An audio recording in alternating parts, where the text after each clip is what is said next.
Welcome to another episode of What's Cooking. Join me as I travel the country, learning the tips, tricks, and stories behind the recipes and home cooks that make up the world's #1 food site, allrecipes.com. This week we're in Portland, Oregon, the beautiful northwest city known for its livable downtown and thriving street food scene. A dedicated urban farmer, Allrecipes chef Sarah grows vegetables and raises chickens in her own backyard. I grew up on a farm and had quite a bit of chickens and goats and sheep and everything like that growing up, so it's nice to kind of get back to some of those roots. With residents like Sarah, it's no wonder that Portland is at the forefront of the sustainable foods movement. This is What's Cooking. All right, we're here in Portland, Oregon with Sarah. She's going to make us her grandmother's famous Blackberry Pie. I've never baked a single thing in any day of my existence, so this is going to be an experience for me, and I'm sure for Sarah as well.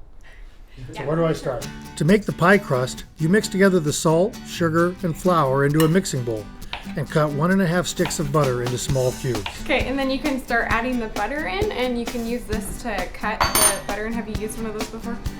Just in cage fighting, but never actually while cooking.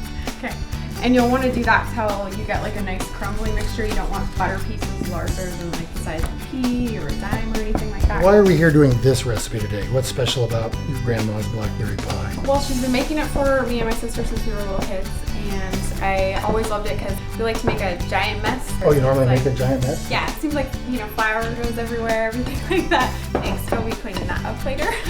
Mix the vinegar and egg, then add it to the mixing bowl along with 7 tablespoons of ice water. Is this from one of the chickens in your backyard? No, they're not ready to lay yet until probably like August.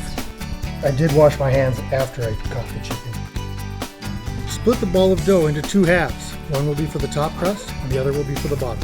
And I usually flatten it out into a disc shape so that it's easier to get started when I go to roll it out. Leave the dough in the refrigerator for about 30 minutes, then remove and roll out to the appropriate size to fill your pie pan. Next, the filling. Cut the apple into slices and line the bottom of the pie. Wait a minute.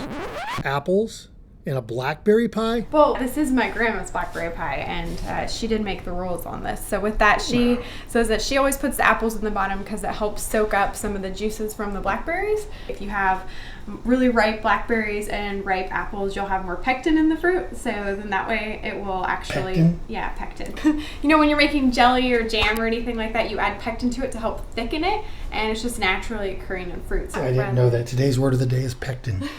Then add the blackberries and top with 1/2 cup of sugar. Place the second pie crust on top and pinch the top and bottom crust together.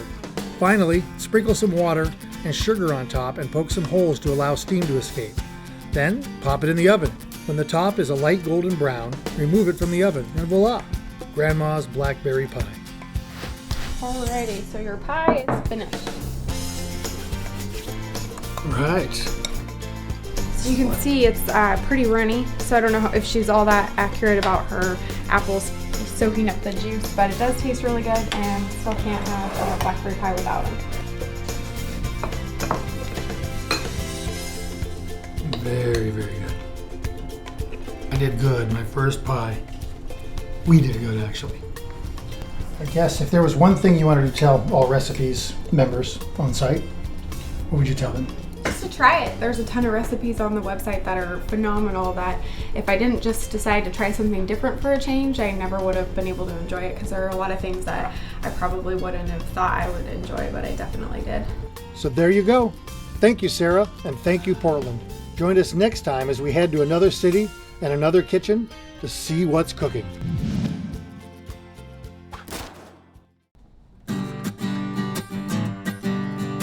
Cross your fingers, keep on wishing that I'll soon be headed to your kitchen, stirring things up across the USA.